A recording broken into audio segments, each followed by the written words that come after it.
Hello and welcome to this short talk on Browns of Chester, available as part of Chester Heritage Festival. I'm Dr. Rebecca Andrew, a Senior Lecturer in Historic Landscapes and Environments in the Department of History and Archaeology at the University of Chester.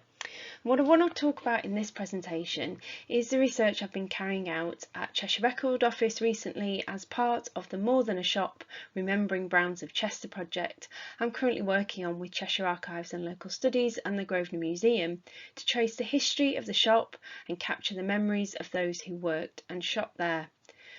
So I'll be looking at some of the material in the Browns collection over at the Record Office in this talk, which includes new material donated by staff after the shop closed in May of 2021. Well, as you probably know, Browns was one of the oldest stores of its kind in the country.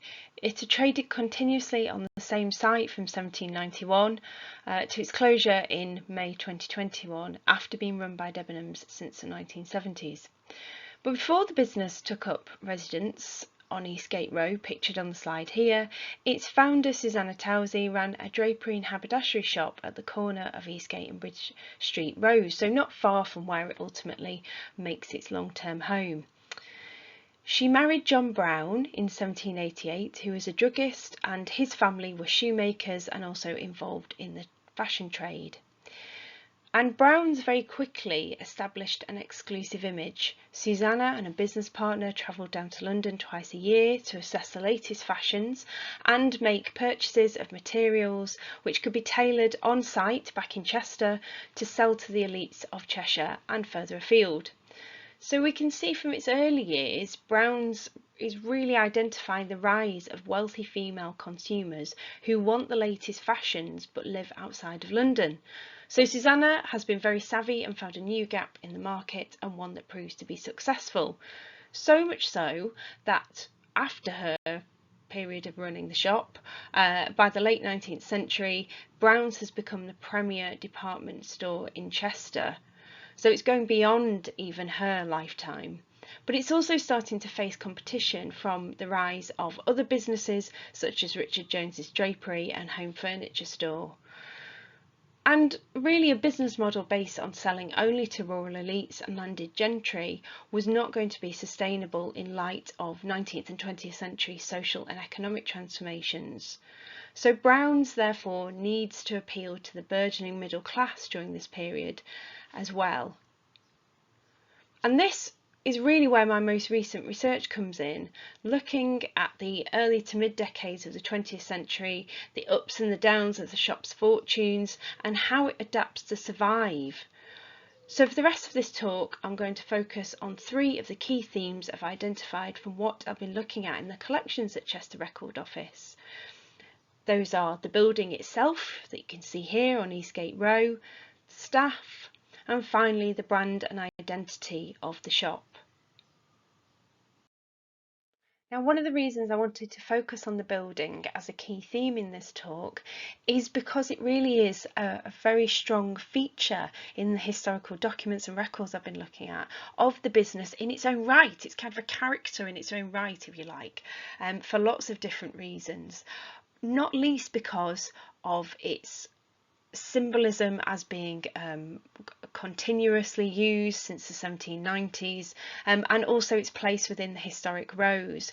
And I think this theme that we're going to look at in this part of the talk is really well surmised by this quote from the mass observation study of the shop and its place in the city, published in 1947, as thinking about Browns as one of the oldest shops in one of the oldest parts of one of the oldest cities in England.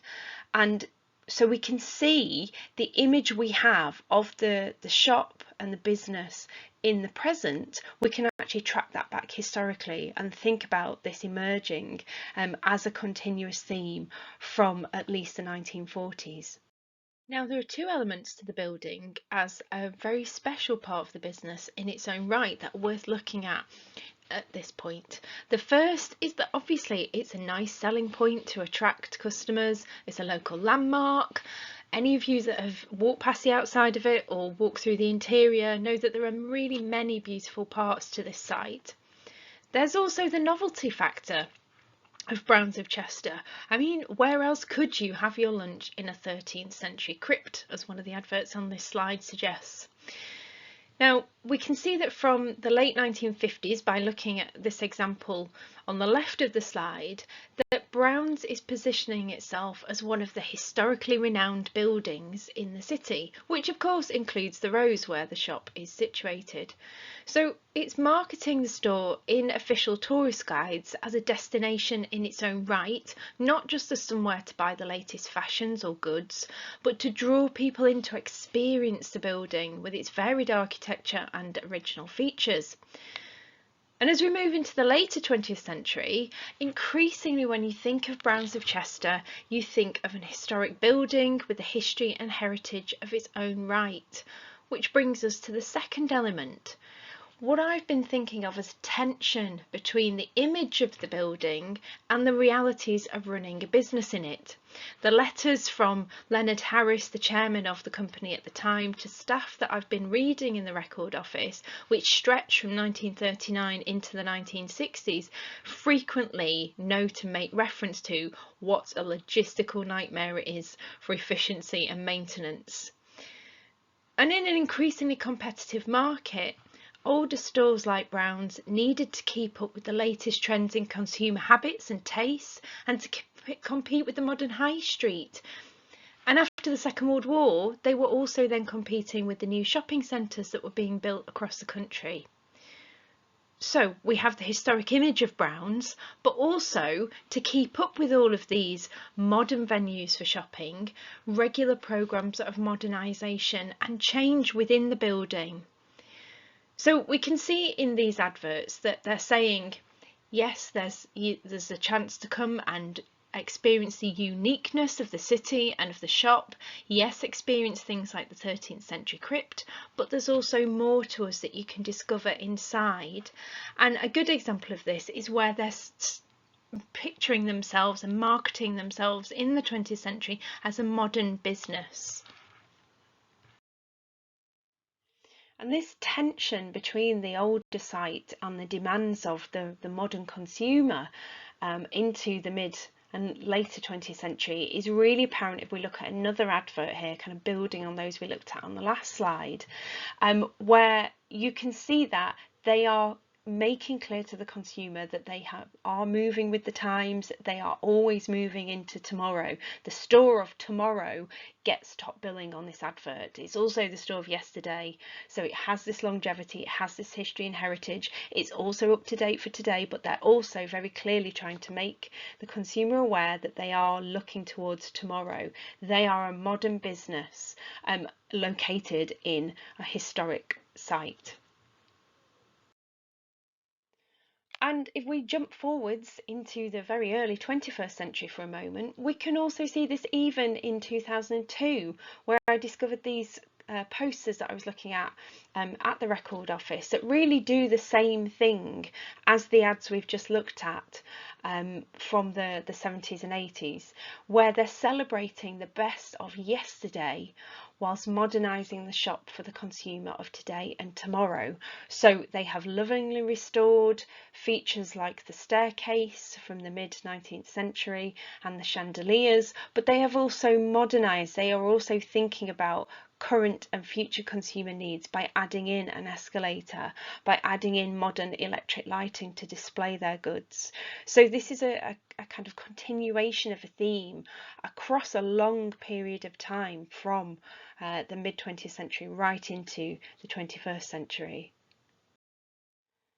Now, if we move on to our second theme for this talk, something related to the building that we've just looked at, is the people who work there, the staff. Not just on Eastgate Row, but also in other locations across the city. And something that really struck me as I was doing this research in the record office is the sheer number of departments that are held within the store.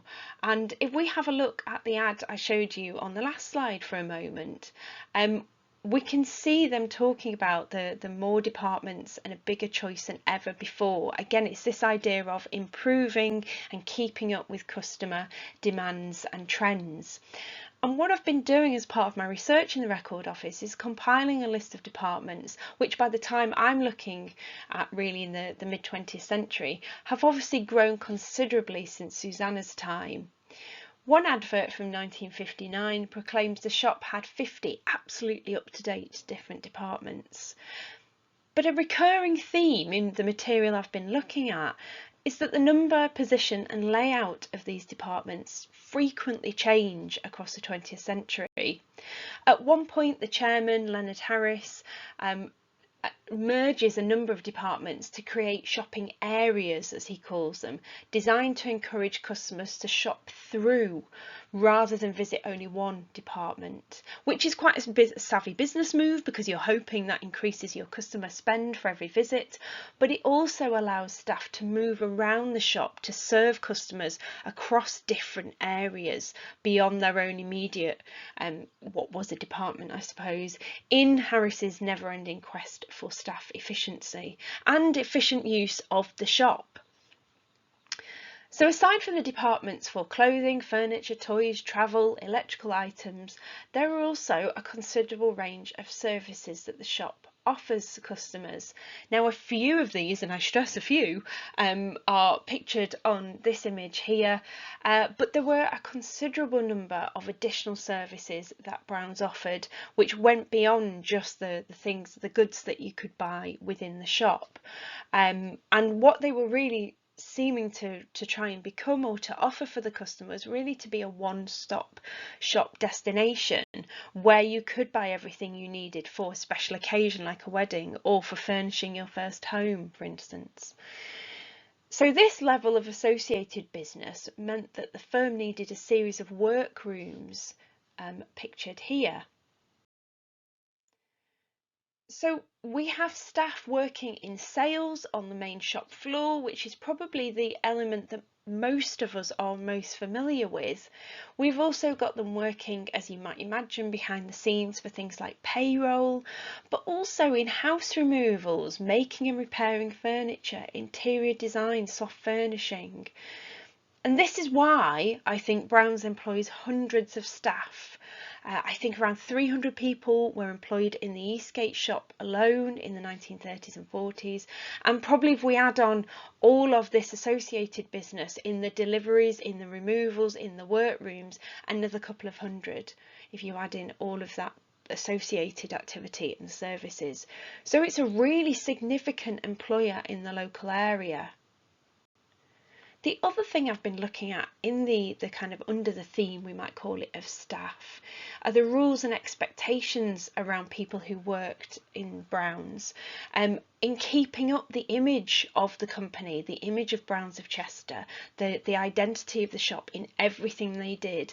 And this is something that Leonard Harris really stresses in his weekly letters to the staff, and it really manifested itself in a lot of different ways, including the way the staff speak to customers in the shop, how they communicate with them via telephone and letter, how their mannerisms, body language, even the specific words they choose to use when interacting with the customer could be used to shape to enhance or damage the shop's image. So this, at least under Harris's chairmanship, is really seen as a vital element of extending, improving and spreading the image of Browns in a positive way, that they offer excellent customer service, that the staff is at a level very different to anything that can be found either in the city or beyond.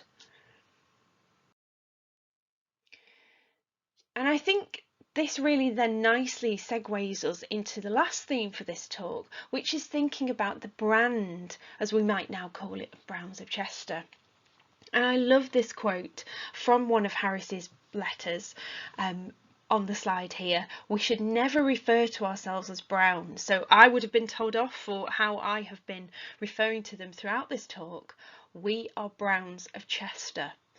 So this is a really good summary representation of Harris's view of Browns and how to keep that reputation, how to be consistent, And you might be able to tell from some of this that Harris's original background in his career was advertising, so he's very savvy about how and when to use advertising, and also how to, behind the scenes, not just for what the customers see in magazines or catalogues, but also behind the scenes with his staff, how to use them really as a symbol of the business and as adverts in their own right as customers are interacting with them on a daily basis. It was also Harris who introduced the branding to a far greater extent that we're now familiar with, or the house signal as he called it, pictured on the slide here. So this was already in existence, but in the late 1940s he started to get it printed, not just on letterhead, so not just for correspondence purposes, but he started to get it printed on lots of different paper items that the business used in a standard colourway to consolidate what we might now call the brand identity of the shop and provide a bit more cohesion to, again, how people imagine, what people think of or visualise when they think of the business Browns of Chester.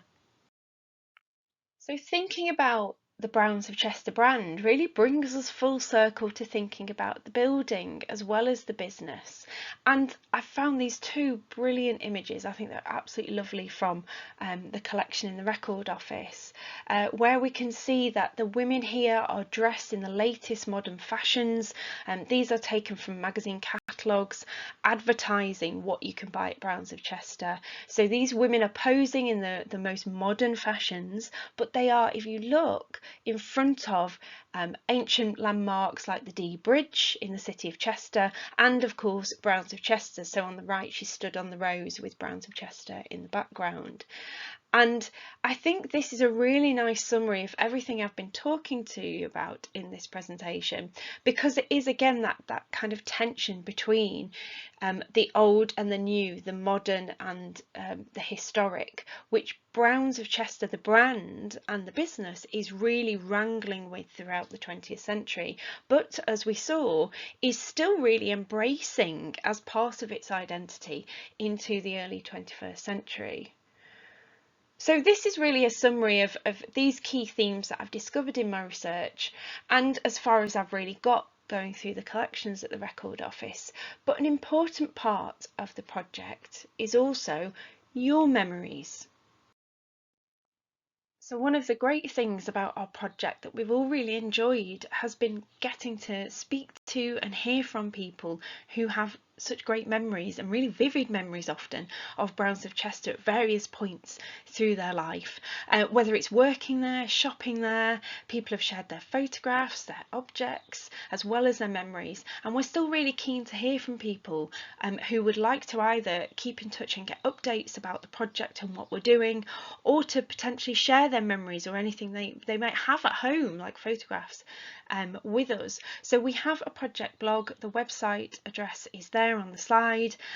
There's also the option to send us your email address and be added to our mailing list, where we will contact you directly just about the project, to let you know if there's any upcoming events, or to say, would you like to be involved in this?